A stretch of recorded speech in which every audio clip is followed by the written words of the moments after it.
Hey guys, welcome back to my channel, Confessions of a Dollar Tree Addict. I'm Marina, and some of you may not recognize me because I don't look like I usually do, and I don't feel like I usually do anymore either. I don't know where to begin, guys. It's a lot. It's a lot. I've got my handy dandy Dollar Tree napkins, which are bringing me joy, and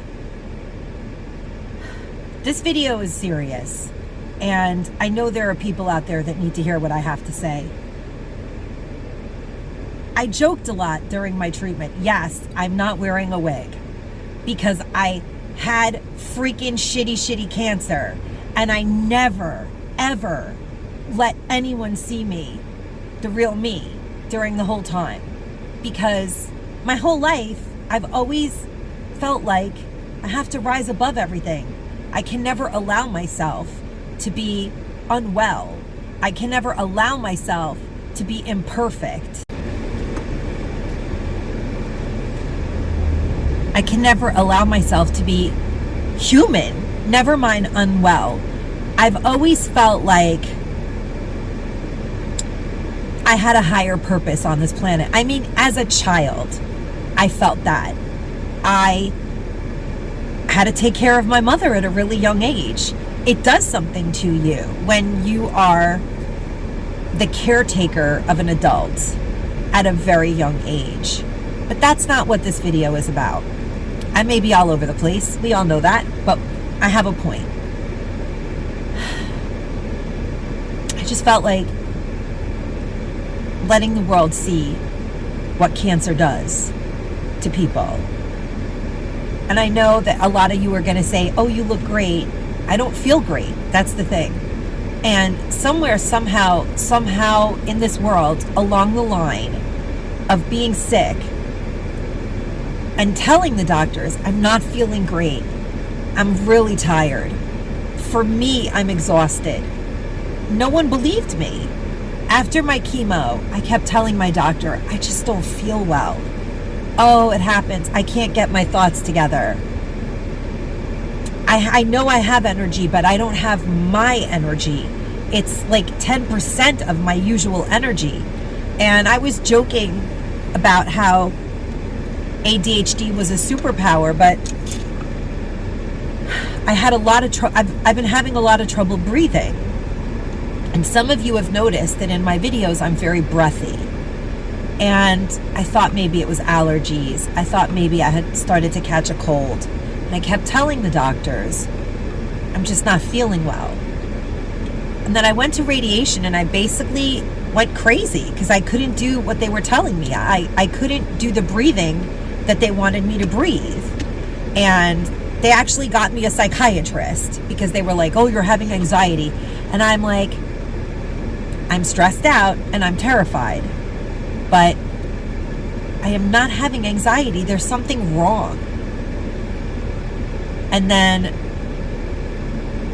yesterday,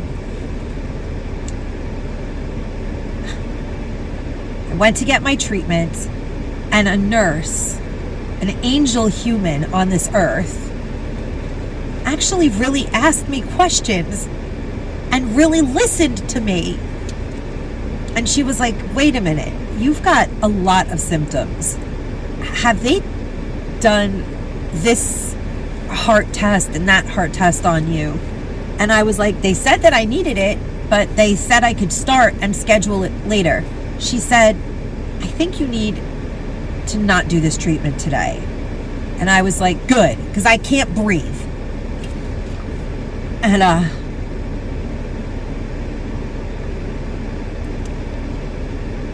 they did some tests, preliminary tests, asked me a bunch of questions, and said that it's very possible that the chemo, which I knew, I was so afraid of that red devil chemo, red death, or whatever it's called. My gut told me that I can take a lot of toxic shit in my world, but that toxic shit was bad shit. But I'm sorry if people don't like me cursing. This is my channel and I'll do what I want. It was. I knew when it was happening to me that it was a lot. And I went to the doctor and I told her the last couple of rounds of chemo, I mean, the cancer was completely eradicated in my breast. Couldn't they have stopped the chemo a little early before it went too far? I kept telling her that I wasn't feeling well, and she kept telling me that it wasn't a side effect from the chemo, which of course it was. But that's why I told you guys I hated that place, and I went to a new place now. And I've just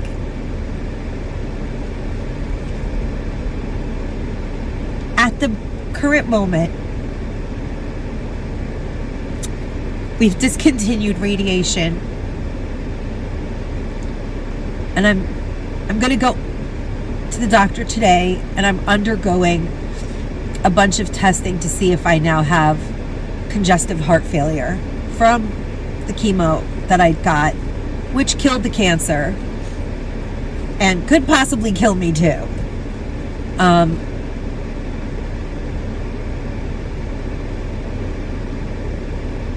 I started thinking so much last night about my heart and how I didn't protect it when my gut was telling me that the chemo was too fucking much, because I'm a fighter, and I never ever give up. Somebody tells me you need to complete this series of chemos, I will die on my sword to get there, to the end. My gut knew that it wasn't right. And then I started to think about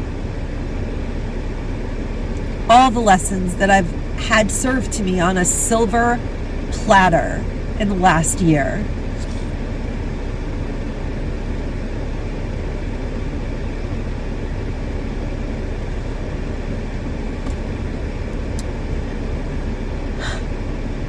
I like to think that I'm the type of person that learns from trial and error.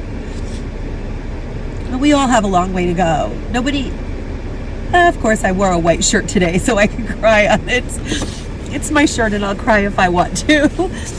I mean, for those of you who follow this community, you know that I've pretty much survived everything you could possibly imagine other than being shot. So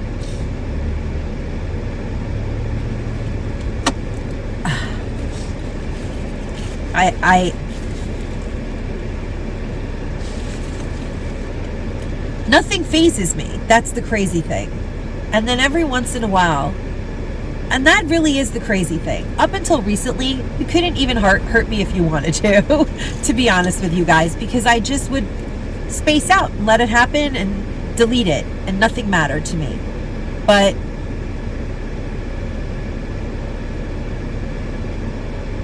watching my husband get sick,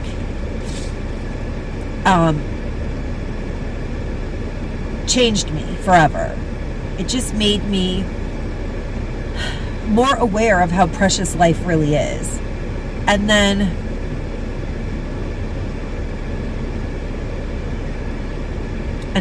he died. He chose to no longer be here. I try not to say that because it upsets some people, but I live in my own reality, and I know that my husband was very smart. He was and helped so many people in recovery get sober and stay sober. His story is literally in Opiates Anonymous. He was a profoundly incredible human, and I learned a lot from him.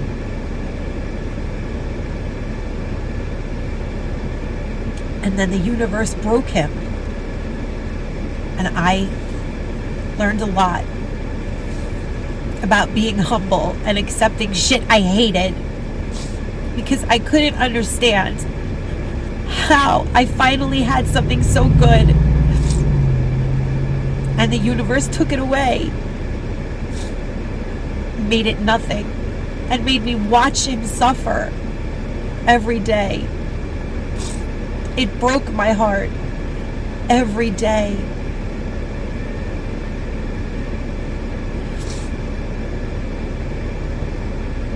And then he was gone. And I guess my ADHD always is a blessing, because out of sight, out of mind. Once John was gone and I didn't have to watch him suffer anymore and struggle to keep his mental wellness well in check, I had so much time to myself to handle this shitty fucking cancer diagnosis that came out of nowhere.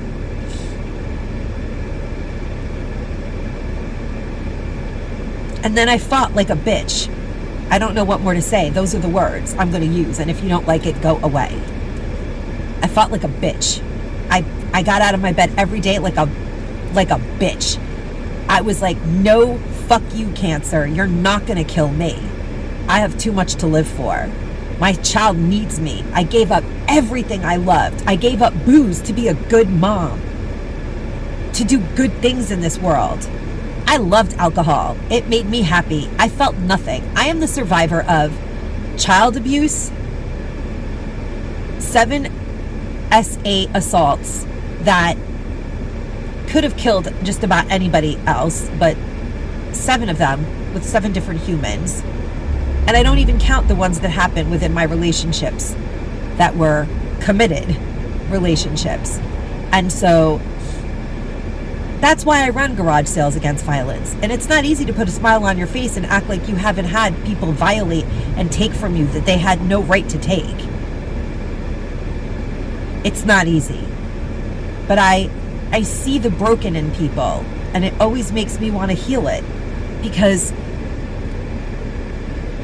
I heal myself every day by getting up and doing it again and again and again. And when I went into recovery,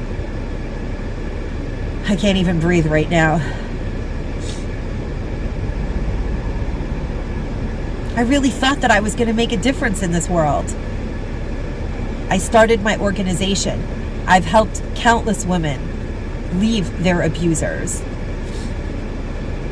and start lives over. Some of them are still in touch. Most of them are not. I see their kids sometimes. I recognize them. They're now adults, actually. I see the difference that I've made in this world. But I've never been able to do it in my own life. I was put here for that reason. I believe it. I believe that I was put here to make a difference. I can never heal yours. Like, physician, heal thyself. I don't know what teachers teach. I don't know. You guys know all of those expressions that I can never get a hold of in my Archie Bunker isms. But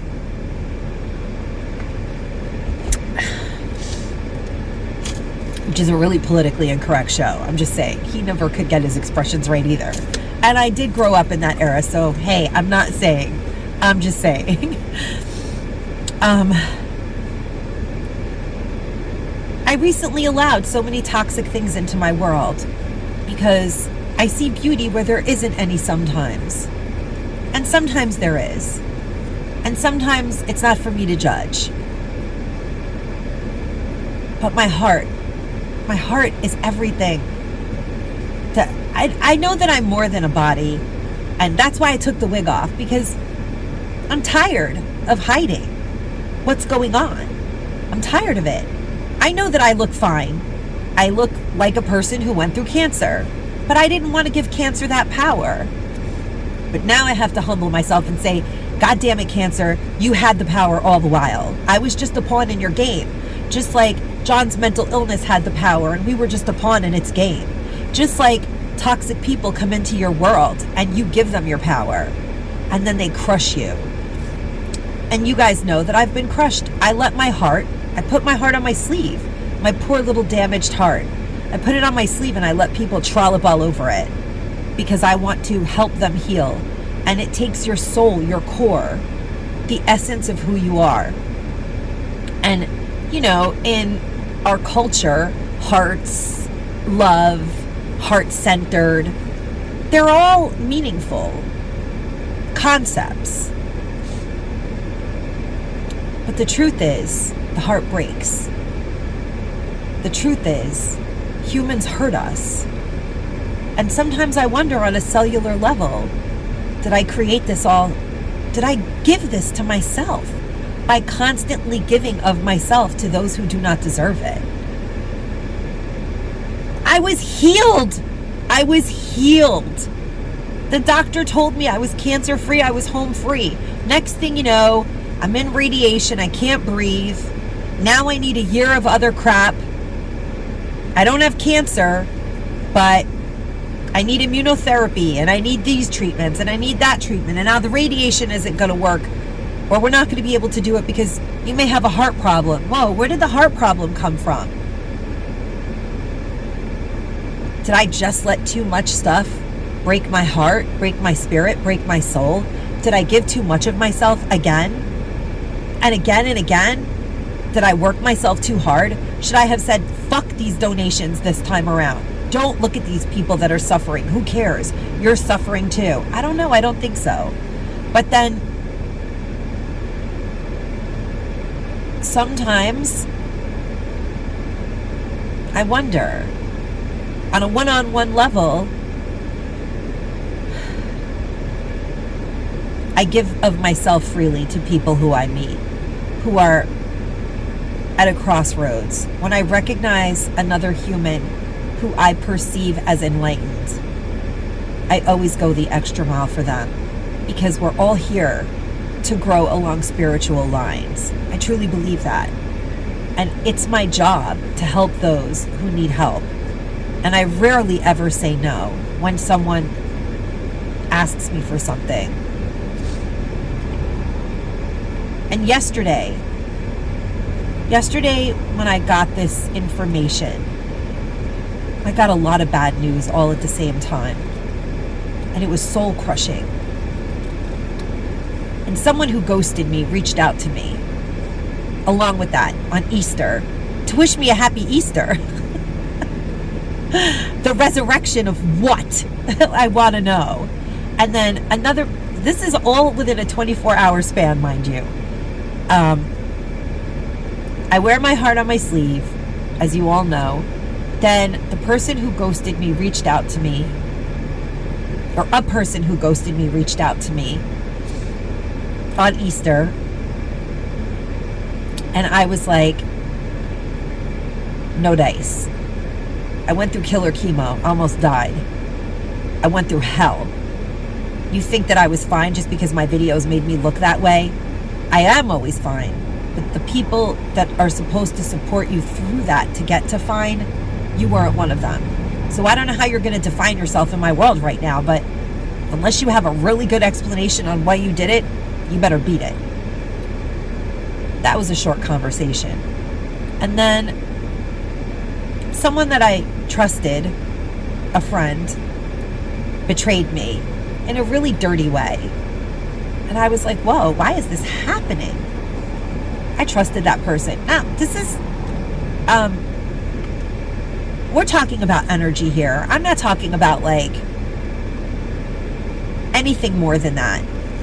On a human level, when someone goes out of their way to blatantly disrespect you and disregard you, you can't allow it. It just simply isn't acceptable. You can't try to fix it. In my life, so many times, and this is not even on a romantic level, I'm making that really clear. I give of my energy freely to the point where it hurts. And then yesterday, seconds before I found out that my heart is broken. I had my heart broken by a human who I trusted as a friend. And again, it happens to me all the time. It's really crazy. But I find the most broken, damaged people and I give them my light. It's very hard not to. I am an empath, and that's what we do. And it may sound crazy, but it's not. And I don't give a shit anymore what people think. I've never have, actually. That's why the wig is off. If you don't like it and you need me to have long hair, come back in 4 years. It'll be fabulous. Actually, probably 2 years. Actually, probably 6 months, because I'll get extensions. But for now, this is it. I don't know. Tomorrow I may put the wig on because I feel like it. But today, I need to be me. I need to be who God has made me. God and the powers that be took my hair away, broke my heart, humbled me to nothing. And I understand that. And the humans that the universe puts in front of me, they're damaged. And I allow them into my soul with nothing but a loving heart. Not sexually, not romantically, humanely, as a human, to allow another human to heal. So let's make that really clear. And like I was saying, you guys, right before I went into my appointment, a close friend of mine who I felt was close very inhumanely broke my heart. And then I went into my appointment and found out my heart is actually broken.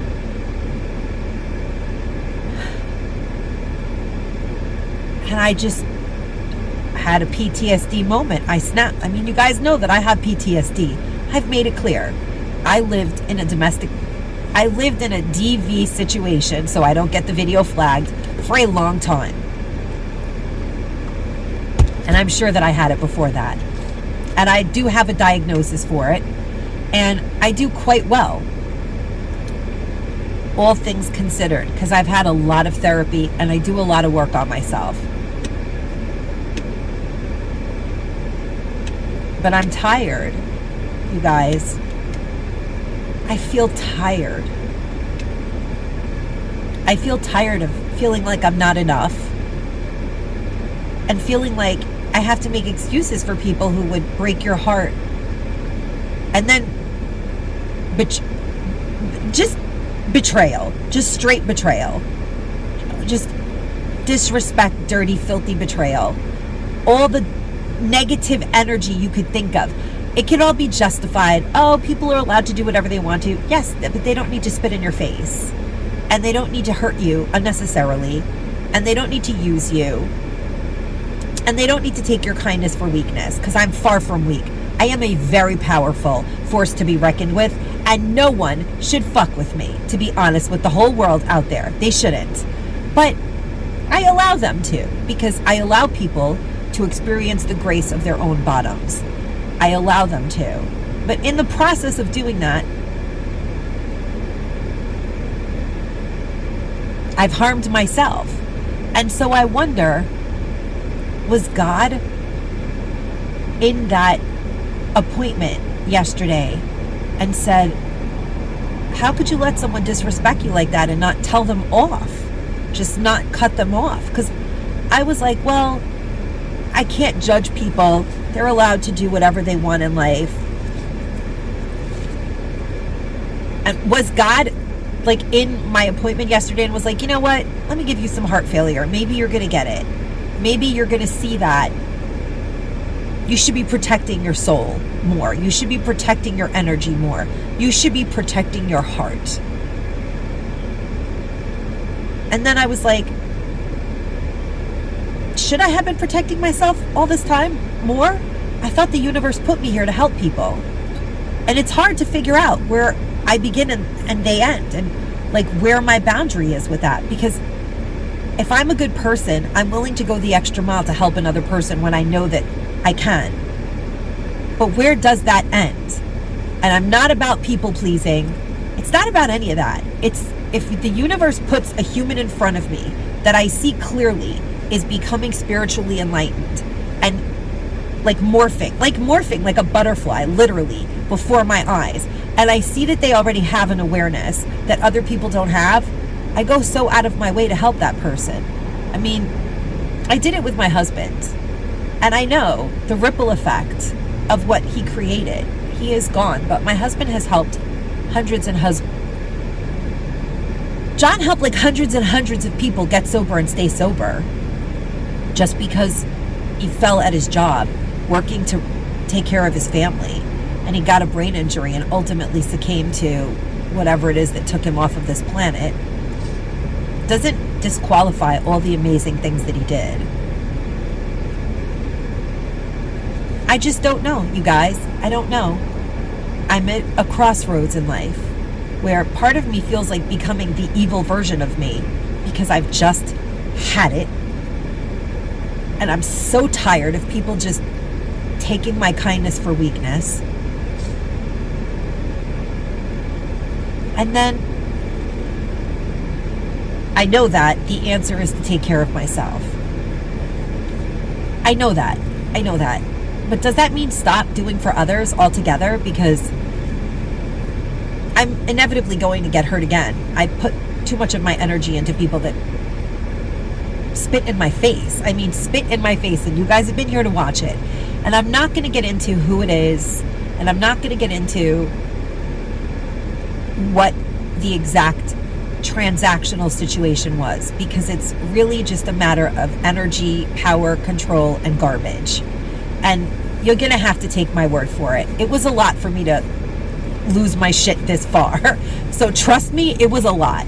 I'm grateful for the friends that I have in this community and for the friends that I have outside of the YouTube world. I recently have been reunited with my high school best friend, John, and I'm so grateful for him. He is really helping me heal. Thank God for him. He's a lot like me, and we have always done a lot for other people that they don't appreciate, and they never will. And we have a lot of the same character.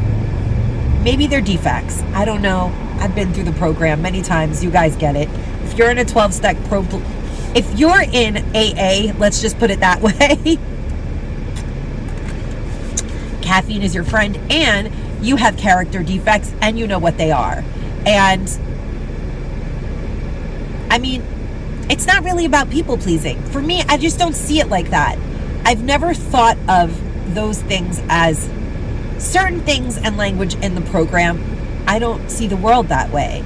My higher power is a very different type of higher power, that I have power inside of me, and it's my duty to share it with those less fortunate than me. That's what I was put here for.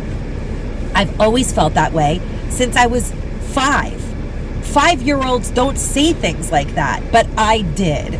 So it has to be real. I wasn't nuts then, and I'm not nuts now. And I've kind of come to this point where I need to replenish. I don't know if I can continue to do YouTube content because I'm tired, guys. I'm making this video because I feel I owe everyone an explanation. I have a few videos in my phone. And even when John passed away, I persevered and went on. But I just don't know if I can keep going. I love what I do for my charity, but it's a lot of work, and I've been really tired. I'm so grateful that my friend John came and helped me do some donations for the Easter holiday. And I was able to put out other ones prior to that with a lot of effort. But I thought about going back to school. I hope I live. I mean, never mind what the future holds. The immediate future, I'm going to the doctor to find out if I have gotten congestive heart failure from freaking chemo that saved me from shitty cancer from killing me. And you know what? I should be grateful. And for those of you who are going to come on here and tell me you should thank God every day for every minute that you have and stop complaining, you're blocked. So don't do it anymore. If you're going to do it, keep it to yourself or you're blocked. And honestly, what do you care? Go somewhere else and watch somebody else's videos, because those comments, they really upset me, and I'm not reading or allowing them in my world anymore. I'm allowed to be upset about whatever I want to. When you're facing freaking death, then you figure out how you're going to sound, because I'm tired. I'm just exhausted from giving of myself freely and having nothing to show for it.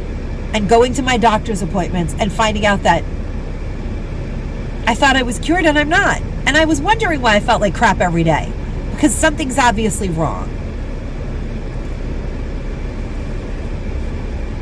There are so many wonderful people in this community.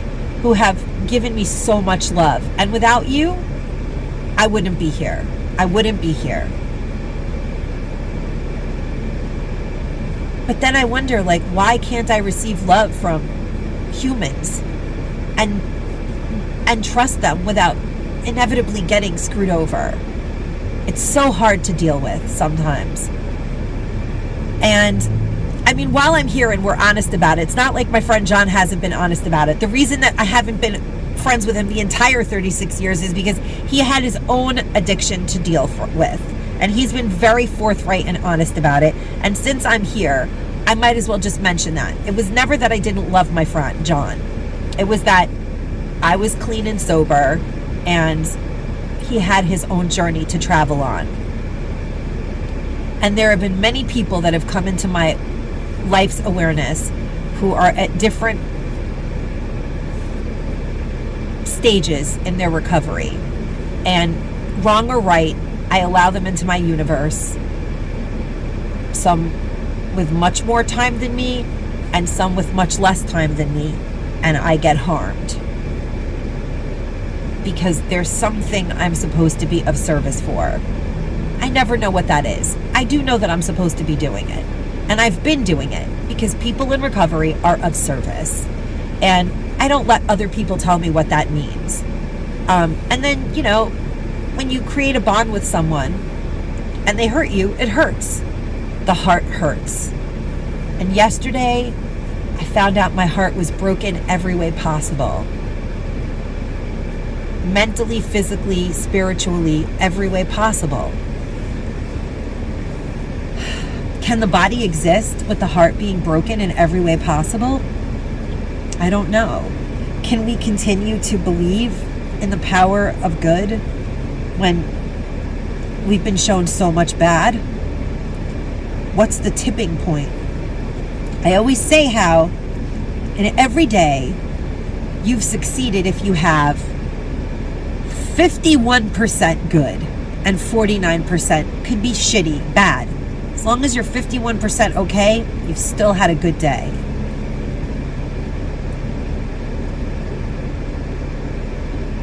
This last year, I've had a lot of days that were less than 51%. And I've had a lot of people around me show me their true colors and show me their much less than 51%. And the world is in crisis and peril. And it's far less than 51%. And my medications aren't even covered anymore because of the world being in peril. And I can't even figure out how I'm going to earn a living because I'm so tired all the time. It's just a bad place right now that I'm in, guys. And I know that the answer is always love. Self-love sometimes can be the only answer, because some people that are hurt will hurt you because they don't know how to self-love and they hurt everyone around them. Sometimes I just don't have it left to give myself. I've used it all up. I don't have any energy left. I tried to recharge myself the last few weeks, but it got me here. And I'm doing this video because I needed to get honest. I needed to just get honest and expose myself. I mean, this is me. I lost my hair. I survived cancer. I've been sick for months. My husband died. I'm a widow. I'm nuts sometimes. I am nuts sometimes. And that doesn't make me crazy. It doesn't make me crazy to have boundaries. It doesn't make me crazy to say, hey, it's not okay for you to do this. And you're not going to tell me that it is. And you're not going to tell me that I'm wrong when I know damn well that I'm right. You're not going to tell me that my personal moral boundaries are wrong. I can't tell you that yours are wrong, but society doesn't agree with you. So I don't know what to tell you. And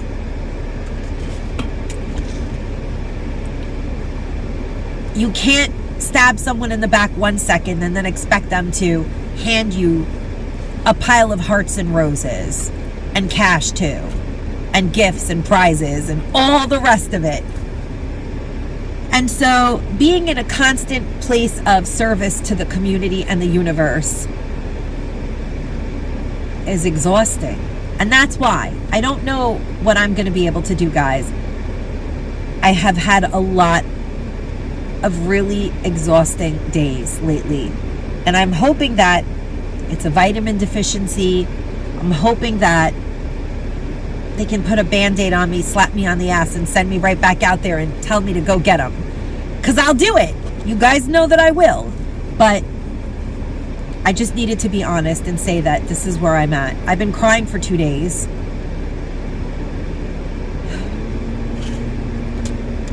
I've been crying for 2 days because the heart wants what the heart wants. And sometimes it's not good for it.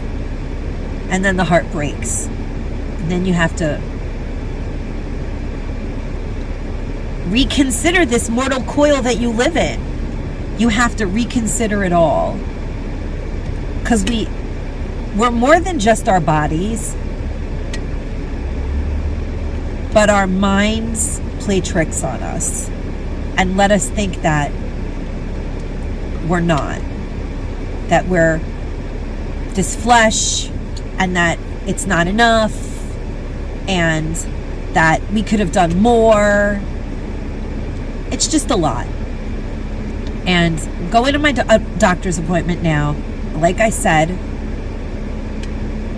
I don't exactly know what the point of this video is, but it needed to be done because I know that there are people out there who have survived DV circumstances, who have gotten diagnoses of shitty cancer, who have been SA'd in their lives, who are in recovery. All of those things that have happened to me, I know I'm not a saint. I've done terrible things to people. Not anymore. I've made up for it. I've been sober 19 years and I have done my damn best to do service every day for the shitty things I've done in my past. Those who I've harmed. And maybe this is my last bit of karma. I don't know, but I do know that those who have fallen before me, who have caused me to suffer sadly, they've got their own karma to reckon with, because that's how it works. When someone gives of themselves freely and you harm them for no reason, your dark night of the soul begins. And I pray that whatever it is that I have had to experience this last year, this is the last of it. It is not a coincidence that it all happened on Easter Sunday. I will be resurrected like the Phoenix. Oh, like Sinead O'Connor. I'm losing it, you guys, but I'm hoping that I can rise once again from these flames, because I have learned. Now I'm literally quoting Sinead O'Connor, but like seriously, it's kind of a metaphor or whatever that is. I forget. You guys know that I'm a dingling, but it's symbolic. Oh, symbolic. It's symbolism. Is that right? Yeah. I mean, it's symbolic. It was Easter. I went out of my way to do so many nice things for people this Easter just to get a pile of shit handed to me. Like literally a pile of shit. Because, hey, you know what? Like Johnny Cash likes to say, I hurt myself today. Oh, another really good song. Love me some Johnny Cash. But I did hurt myself. Maybe I went too far. Maybe I shouldn't have bothered. But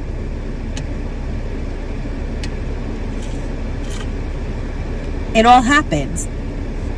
Two people play a part in everything. I did too much. Self-care, self-love, healing my own heart, as usual, is the answer. And I guess I knew that. I think I knew it all the while.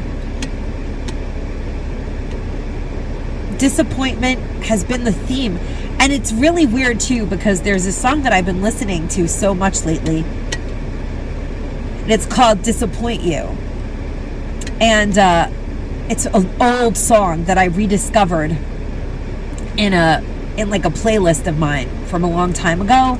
And it's been the word that has been stuck in my mind. Disappoint.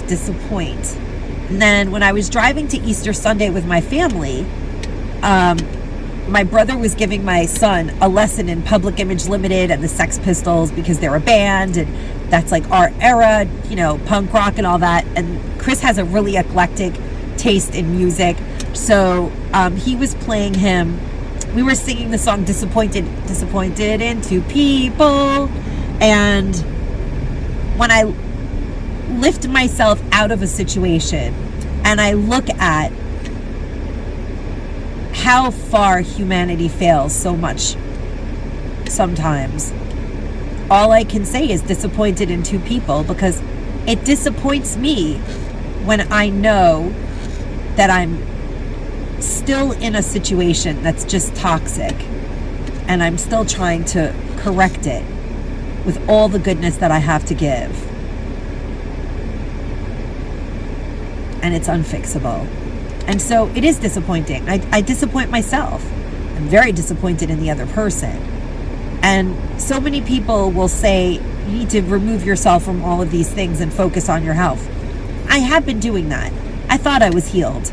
And then the rug got pulled out from under me. And then I started wondering, is this God's way of telling me that he just wants me to not have friends, not have people in my life, stay away from all humans, and just focus on making money? I don't know. Or focus on my health now. Obviously, I have to do that again. But this is where I'm at today. And I thought I would share. And hopefully everyone doesn't unsubscribe.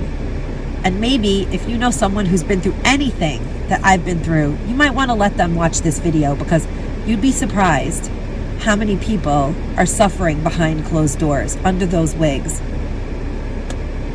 in the silence that does not exist in their minds. Trust me, there is no silencing that monkey mind when you've been scorned or hurt, betrayed, abused, unloved, detached. It doesn't matter, guys. Suffering in medical insanity, the unknown of your health issues, all of those things, they take a toll on us. And my heart goes, well, there goes my heart again. I'm just flinging it around. My heart goes out to all of you. Stay safe and stay savvy, my friends. Bye-bye.